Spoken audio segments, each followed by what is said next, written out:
La primera pregunta es que quién saque. Se ha quedado Pablo. Pablo Corona. Tú que siempre quieres atacar y después te quieres... Vidal acaba de llamar a preguntar el resultado. A preguntar el resultado, ¿no? Véalo. Nos da igual. Acaba arriba Pablo. Tú... No están por aquí. ¿A que no? Si ha habido momentos en los que fue a tierra y si lo hubiera sabido no lo hubiera Ah, puesto. y tiene que No, se acaba enseguida. Creía que quedaba y digo, se voy a poner pie a tierra, que no llego y luego digo, Nada, ficat música i ficat llums i casco i tot. Vale. A parar en Vidal. Bueno, tot, ara te pasé... Vidal, ¿cómo va? pero de la placa tiene 3 kilómetros.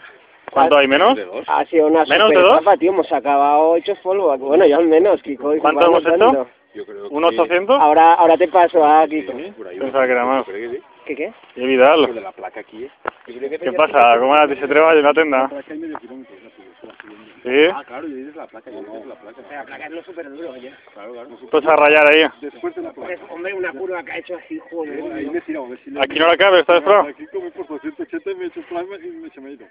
Ahí donde... Quan acabes, quédeme les tasques.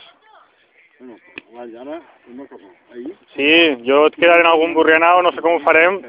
La segunda... Xatxat i mitja estarem allí. Molt tancat, experiencia molt alta. Dice que siempre se cae alguien. O que jo, dándolo todo. Pero bajamos muy despacio. Después Paco, y después Sergio, y després vengo Pablo al moment. Sí, estem aquí tots ja, anem a IN i allí menjarem algo. Le digo, ¿sabes? No me paro, se perdió un minutillo menos. Estem a tope, entrenat fort que estem molt forts. Además, vamos a por ti, Vidal. Vamos a por ti, diuen aquí. Fes ara a migdia, fes una sessió spinning. Vale, pues, harem pa cavalls. Vale, adeu. Hostia, ya me va a ver cómo... La primera pregunta, me dice quién se ha quedado. Se ha quedado, que ya soy el primero.